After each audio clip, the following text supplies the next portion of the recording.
Imagine, for a second, you're in a forest. It's completely dark. Mm-hmm. And it's so cold you can see your breath. You shout out.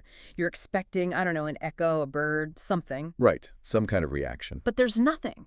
Just dead silence. Your voice just sort of falls to the ground. Now, what if that forest, what if it was the internet? That's the ultimate nightmare, isn't it?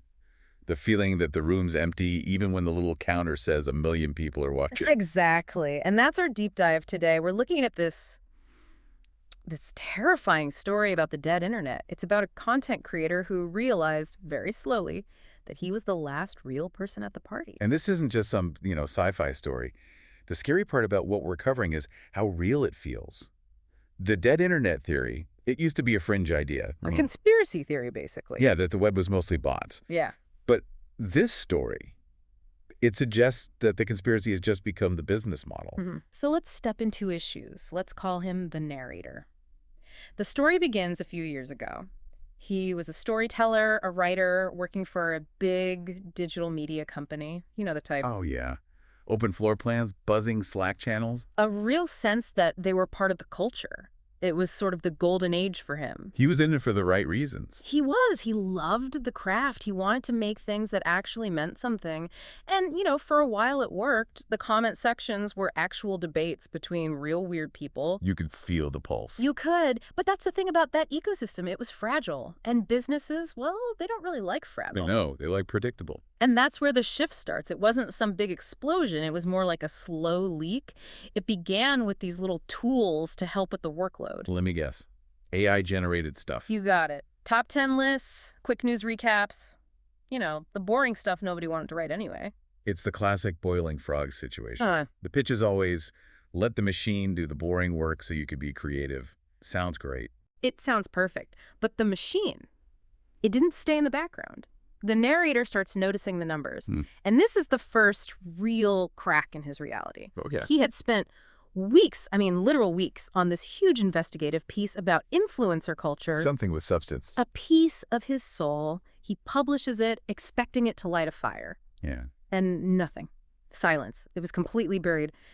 Meanwhile, that same day, an AI-generated article goes up. 10 life hacks you didn't know you needed. Oh, I know where this is going. 300,000 views. Thousands of shares. He's staring at the analytics dashboard, and he's not seeing his colleagues' names anymore. He's just seeing AI credit climbing to the top. And that's the moment the dread really sets in. It's not just about ego. It's an economic reality check. Yeah. From the company's point of view, the AI article cost almost nothing. Pennies. Well, the narrator's article cost a salary. If the junk gets more views, well, the market has spoken. The algorithm has stopped caring about quality. It only cares about speed. He tried to rationalize it, of course. People like junk food, but they'll come back for the real meal. He thought human creativity, the heart of it, would win out. But the shift at the office just got faster. So much faster. Yeah. There's this one scene, it honestly gives me chills. He goes into a meeting with his boss, a guy named Gareth. Right. The narrator is passionate. He's pitching this amazing documentary series on mental health. He's pouring his heart out. And Gareth is just kind of looking at his phone. The body language says everything. Gareth isn't a villain, maybe, but he's a manager in a system that's already decided what it wants. And his response is just so cold. He cuts our narrator off and says, yeah, sounds interesting, but I think the AI can put something similar together with stock footage. We need volume, not depth. Wow. The narrator pushes back. He says, but this needs a human touch. And Gareth looks him dead in the eye and says, that's just where we are. That's just where we are. It's an admission. The goal isn't connection anymore. The goal is to feed the algorithm. A human documentary is a risk. An AI video takes 10 minutes. Exactly. Even if it's mediocre, if you pump out 50 a day, the ad revenue wins. Art is irrelevant. It's about a predictable yield. And the office itself just started to decay after that. The Slack channels, once full of ideas, became what he calls a graveyard of links. Just people posting AI stuff. The passion was just gone. It's the industrialization of creativity. You just strip away the friction of human thought. And it gets worse. He's on their own platform, and he sees this video that's gone viral. Millions of views. Okay. And it looks perfect. Beautiful lighting, seamless edits. But then he sees the tag, AI generated. He watches it again, looking for a flaw. And he can't find one. Not a technical one. It's flawless. But it feels Wrong. It's the uncanny valley, but for meaning. It has no heart. It's just noise, optimized to be beautiful. But the real horror is the reaction, I'm guessing. That's the kicker. He scrolls down to the comments, expecting people to call it out, to say it feels robotic. And they're not, are they? No. It's just waves of adoration. Love this. So true. Great video. Praise for a hollow shell. And that's when the real paranoia begins to dig in. Because if the content is fake and the reaction is this generic, who is leaving those comments?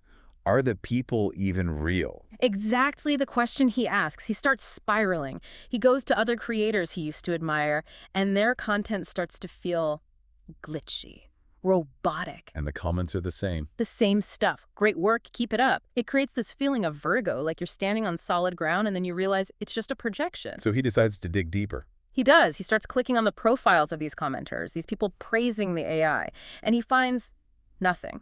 Ghost towns. Empty profile. Barely any activity. Maybe a generic picture. They're bots.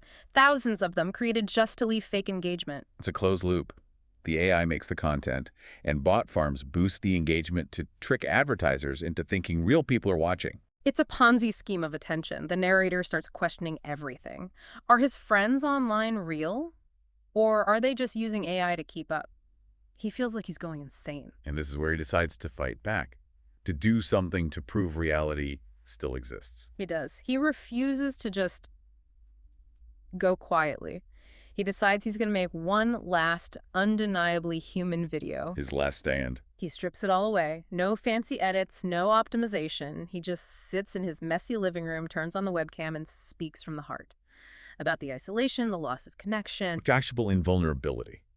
On the idea that imperfection is the one thing AI can't fake convincingly. A stutter. A real pause. And he's full of them. His voice cracks. He stumbles over words. It's raw and messy. The exact opposite of that polished AI video. He pours his whole soul into it. The hope is the most painful part of this. The belief that people are starving for this, that a real signal will cut through all the noise. He hits upload, sits there, his heart pounding, and he waits. And what happens? He refreshes the page, 10 views. He waits. Refreshes again, 20 views. It's being buried. Instantly. The algorithm sees this messy, unoptimized video and just throws it in a virtual closet. But then he gets a notification. A comment. A comment. He thinks, okay, this is it. Here's the connection. He opens it. And this is where the floor completely drops out. What did it say? The first comment reads, "This recipe was amazing." I'm sorry. On this raw, emotional video about digital death, this recipe was amazing. Then another one pops up. Nice work. Just generic, mismatched nonsense. That's chilling. It's the ultimate proof. The bot didn't watch the video. It scanned some metadata, got confused, and fired off a pre-written script. It's a machine failing the Turing test in the cruelest way possible. He realizes he's just screaming into a room of broken mannequins. Yeah. The engagement, the support, it's all fake. He's completely alone. The war is over. Humanity lost. Yeah, he was just the last one to figure it out. And then comes the final nail. A Friday morning, he gets an email. The subject line is, "Upcoming company transition, AI-generated content strategy." The pink slip. It's a sterile, brief email. The company is moving to a fully AI model. Human staff no longer required. Efficiency has won. Why pay a human salary when a script can write the article and another script can click on the ads? It's a perfect closed system. His final days in the office are silent, a ghost town. He tries to go to other platforms looking for some refuge, but it's the same everywhere. Saturated with soulless content and seas of bots talking to each other. Nowhere left to run. The story ends with this heartbreaking image. He finds a video that looks real. He wants so badly to believe it's real. So he leaves a thoughtful, human comment. He hits enter.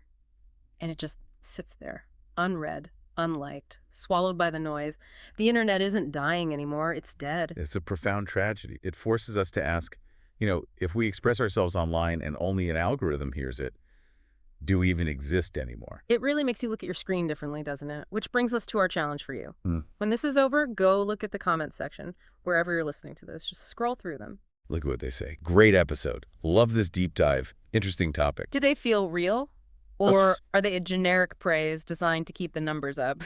Because if the internet is dead and the interactions are simulated, how do you know you aren't the only real person listening right now? Or for that matter, how do you know we are? thanks for listening to The Deep Dive. If you're really there,